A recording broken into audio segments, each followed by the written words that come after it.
दफन 44। जॉन ने परी को हल्के से गोद में झुलाते हुए अनिकेत की ओर देखा और अचानक पूछा, लेकिन अनिकेत, तुम्हें कैसे पता चला कि मैं चर्च में हूँ? अनिकेत कुछ सेकंड के लिए चुप रहा, फिर हल्की मुस्कान के साथ बोला, तुम्हारी किस्मत अच्छी थी कि हमें सही समय पर तुम्हारी लोकेशन का अंदाजा हो गया। फिर भी कैसे अनिकेत? अनिकेत ने मुस्कुराते हुए कुर्सी पर थोड़ा आराम से पीठ जोड़ते हुए कहा, अगर गलती से तुमसे एसओएस नहीं दबता तो शायद मुझे कभी पता ही नहीं चलता। एसओएस? जॉन चौंका। अब परी उसकी गोद से उतरकर बाहर निकल गई। उसे अपरा की आवाज सुनाई पड़ी थी। अनिकेत ने अपना फोन निकालकर उसे दिखाया।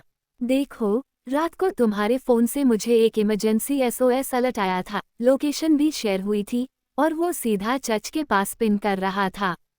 जॉन ने झटके से अपना फोन उठाया और चेक करने लगा। उसने सेटिंग्स में जाकर इमरजेंसी लॉग देखा और सच में रात के 2:37 पर अनिकेत को एक एसओएस मैसेज भेजा गया था।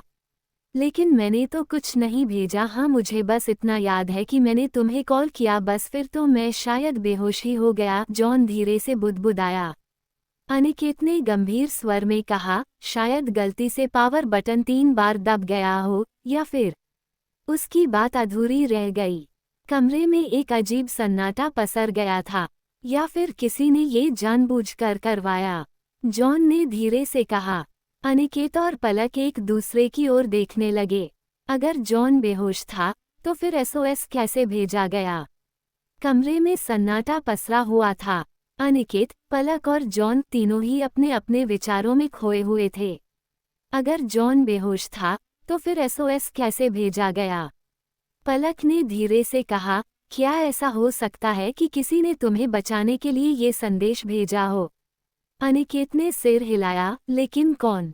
जॉन वहां अकेला था, कम से कम हमें यही पता है। जॉन ने अपनी उंगलियों से माथा दबाया। उसे हल्का सिरदर्द महसूस हो रहा था, लेकिन दिमाग में सवालों का तूफान उमड़ रहा था। अगर यह कोई आत्मा थी तो वो मुझे नुकसान क्यों नहीं पहुंचा रही थी? उसने धीरे से कहा। अनिकेत ने गहरी सांस ली। शायद वो आत्मा तुम्हें वहां से निकालना चाहती थी और शायद इसीलिए एसओएस ट्रिगर किया गया। पलक ने धीरे से पूछा, लेकिन क्या तुमने चर्च में ऐसा कुछ महसूस किया था जिससे लगे कि कोई तुम्हारी मदद कर रहा है? जॉन सोचने लगा। उस रात की हर घटना उसकी आंखों के सामने घूमने लगी। चर्च के अंदर गुप्त अंधेरा, रहस्यमय फुसफुसाहटें, अचानक गिरने की आवाज और फिर बेहोशी। नहीं, वहां बस अजीब सी नकारात्मक ऊर्जा थी। मैंने वहां कुछ भी ऐसा महसूस नहीं किया जिससे लगे कि कोई मेरी मदद करना चाहता था। फिर उसने रुककर कहा, लेकिन हाँ, एक बात जरूर थी। बेहोश होने से ठीक पहले मुझे एक हल्की सफ़ेद रोशनी दिखी थी, बहुत हल्की, जैसे मोमबत्ती की लौ। अनिकेत और पलक ने चौंककर उसे देखा। सफ़ेद रोशनी? अनिकेत ने दोहराया। हाँ, लेकिन ये सिर्फ एक झलक थी, फिर मेरी आंखें बंद हो गईं। जॉन ने कहा। पलक ने चिंतित होकर कहा, कहीं यह वही लड़की तो नहीं थी वृषाली? लेकिन उसका नाम हमारी एसोसिएशन में नहीं था। अनिकेत ने कहा, अगर वह सचमुच इस तरह का काम करती होती तो उसे हम में से कोई जरूर जानता, लेकिन उसका कोई रिकॉर्ड नहीं है। जॉन ने फोन की स्क्रीन को गौर से देखा। एसओएस का समय रात के 2:37 दिखा रहा था। मुझे ठीक से याद नहीं, लेकिन बेहोश होने से पहले आखिरी बार जब मैंने फोन देखा था तो 2:30 बजे के करीब का समय था। जॉन ने धीरे से कहा।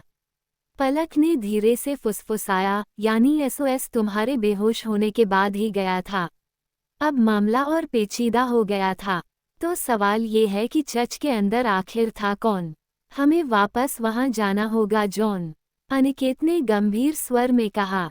जॉन ने एक लंबी सांस ली और फिर धीरे से कहा, अब इस बारे में ज्यादा सर्च करने की जरूरत नहीं, पहले हमें काशी वाला काम निपटा लेना चाहिए।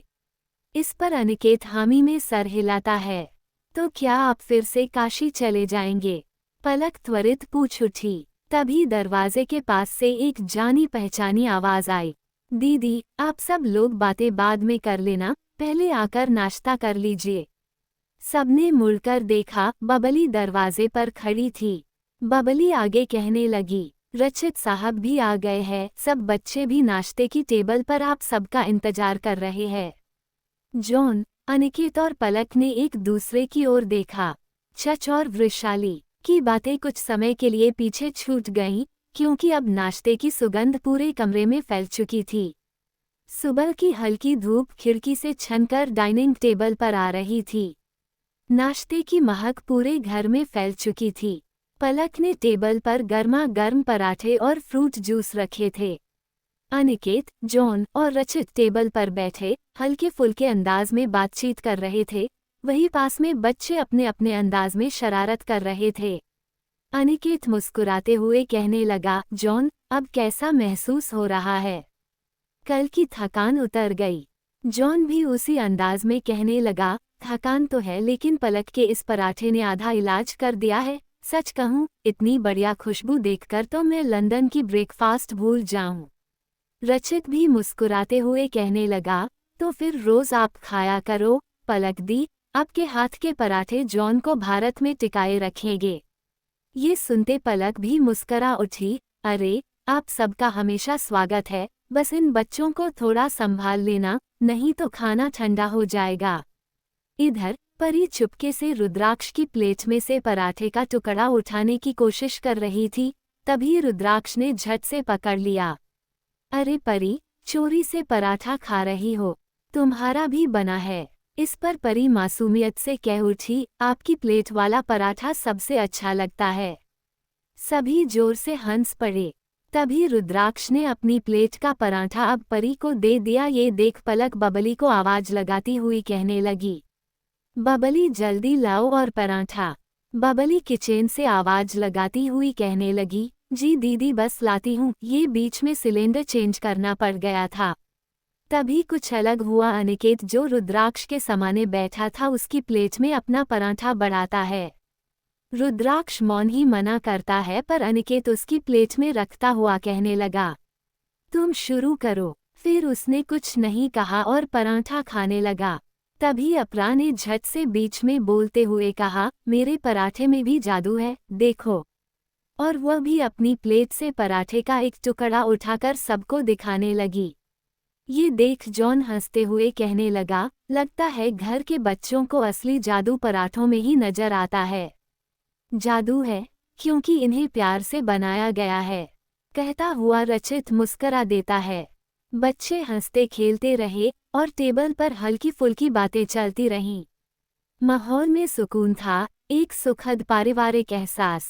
अनिकेत, जॉन और रचित को ये पल और भी खास लग रहे थे, जैसे जीवन की भागदौड़ में ऐसा वक्त बड़ी मुश्किल से मिलता है।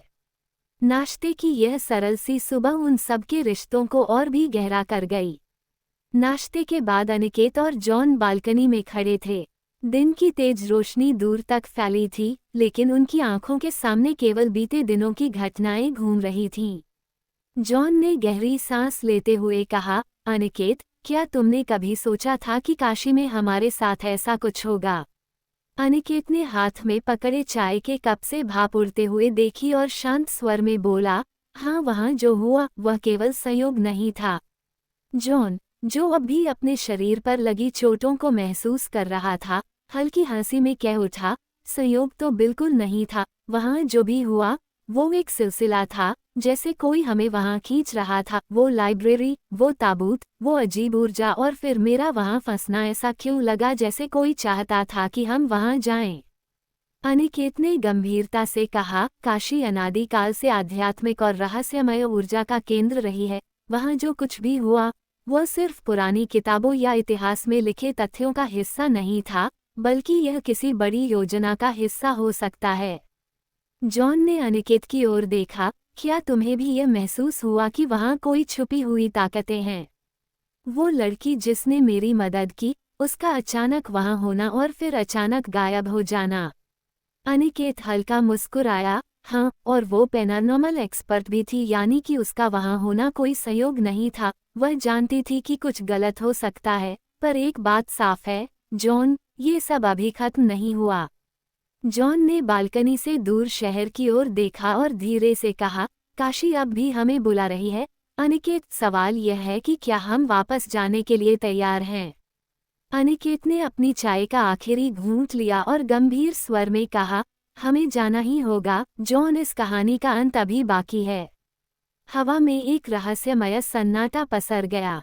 दोनों दोस्त जानते थे कि जो भी हुआ, वो सिर्फ एक शुरुआत थी। कहानी आगे जारी रहेगी। कहानी पसंद आने पर लाइक करें, सब्सक्राइब करें और अपने मित्रों से साझा करना न भूलें। धन्यवाद।